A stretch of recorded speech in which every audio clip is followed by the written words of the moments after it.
Hello everyone. In my last recording, I did mention a game that I really liked, and I've decided to just do a recording. This will recover games that I think did it right. Of course, I can't list them all, there's too many for me to do in a short period of time, but at the very least, I can get some of the games out there. We'll go and start with the one I mentioned in my last recording, which is Rainbow Six 3 Raven Shield. My reason for putting this on the list is due to the level of customization available. If you compare this to, say, Rainbow Six Siege, well, things are a lot different. In Rainbow Six Siege, yeah, you got some customization, but it was based on operators, which is more or less a class system. And I don't like that take on it anyways, not in comparison to this. Rainbow Six 3 Raven Shield allowed you to do so many things, even on a competitive level. You could change anything on your person. You could change armor types from light, medium to heavy. You could have any one of these gadgets. You could pick any one of these weapons. That's a much different approach than what Siege is. Siege presets the weapons to the operator, which I can kind of get, but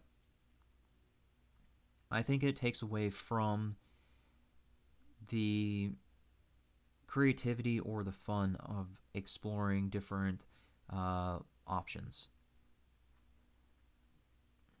It certainly made for an interesting competitive game just because of how many different combinations could potentially come out from one team. But yeah, so that's Rainbow Six Siege, Rainbow Six 3 Raven Shield.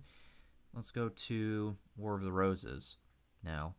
Yes, War of the Roses did fail as a game, and I know why it did. However, the one thing that you can take away from War of the Roses, the one thing that they did right, was customization. In War of the Roses, you could select different armor pieces for different sections. You could choose to have a shield. Shields were breakable. You could choose any number of melee weapons down to daggers and things like that. It was crazy for its time in terms of how much you could customize. It was also very well balanced despite the, I guess you can say, realistic nature of it. In this game, if you had your visor down, it reduced your vision depending on which visor it was. Crossbows followed a trajectory path. Those are just two of the many examples I can give where things got realistic for this game, and I think that's pretty awesome.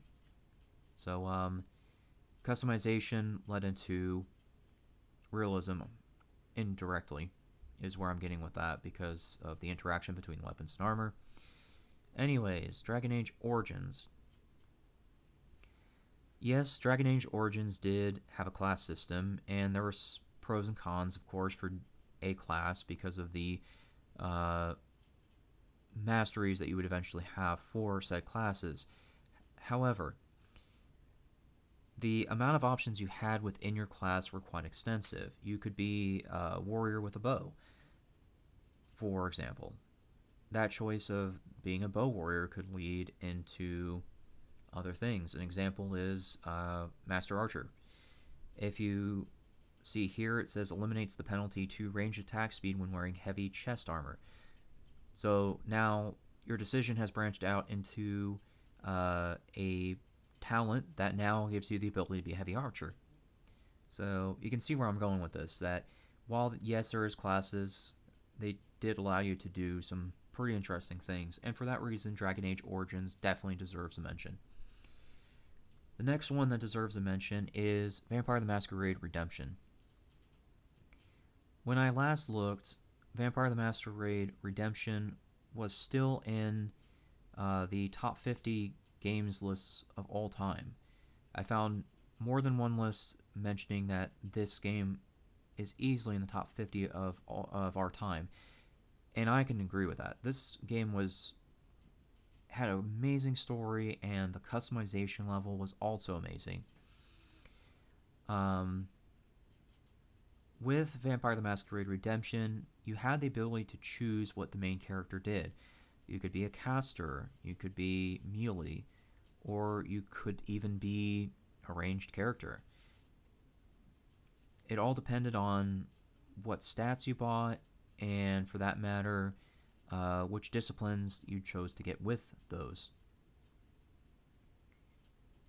So yeah, this did an amazing job for a game, and I think that if you can play Vampire the Masquerade Redemption after all this time, do it.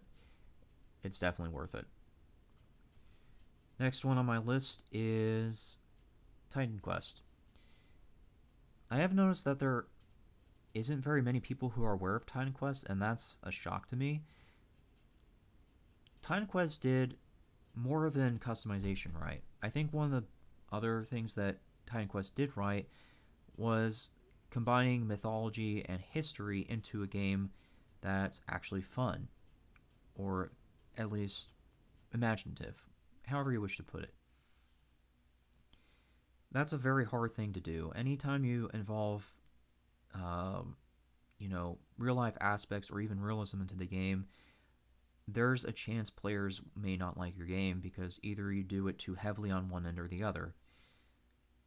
So for that reason, Titan Quest certainly did a good job of putting mythology into the game while still making it fun. Plus, the customization was really good as well. In Titan Quest, you could combine two different masteries. Which ones you combined were completely up to you. They, of course, added masteries with expansions, and it did increase the amount of things that you could do for your customizations. Pretty awesome. I'm sad this is no longer around. Well, at least to the extent it was. Okay, last one I'll go ahead and put on my on the list is Diablo II. I think everybody can agree with me that this is one of our better games of the era.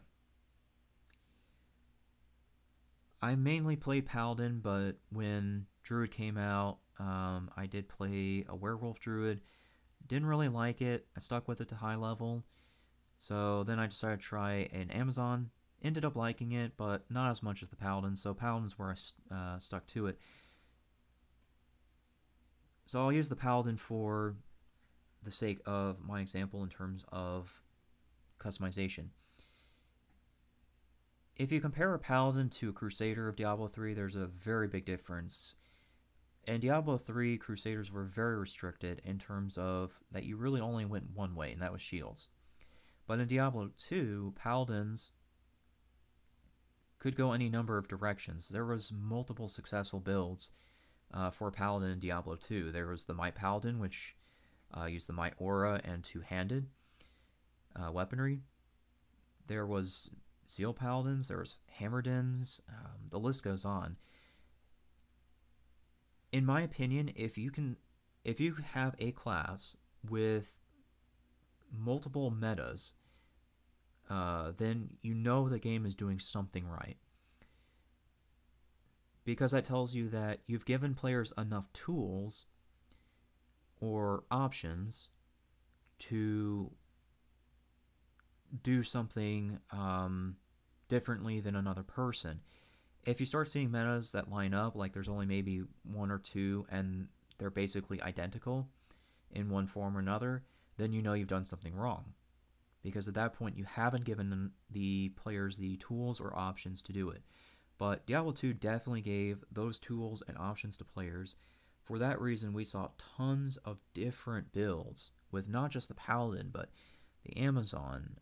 Druids certainly had a good number of builds, despite them being kind of a weaker class. Necromancers certainly had different builds. The list goes on. But yeah, Diablo 2 definitely did it right. While I'm on the subject of Diablo 2, I want to go ahead and just finish out the recording to talk about Diablo 2 Reforged or Remastered. I don't know what it's going to be called, but I did see an article that showed a strong indication that Diablo is getting remastered by this year. If Diablo 2 gets remastered by this year, I would hope that they keep the spirit of it alive in terms of what I'm just discussing and things like that. The other thing, too, I would kind of like to see, and I know this is asking a lot, but I would very much like to see that this game becomes part of Linux. Earlier in the year, there was a game, and I think it was Wastelanders 3. That one actually does work on Linux. I think that Ubuntu Studio does have the capacity to be a gaming operating system, and if Ubuntu Studio does not have that capacity, then I imagine a Linux distribution made specifically for gaming could be made. I'm really tired of Windows 10 and just being on that platform after all these years. There's a lot of things that Windows has done wrong over the years, and a lot of things that Linux has done right. For that reason, I would like to see Linux be given a chance. It would not only bring competition, but it would also allow for different things. But yeah, that's really most I have to say for now. Thanks for listening.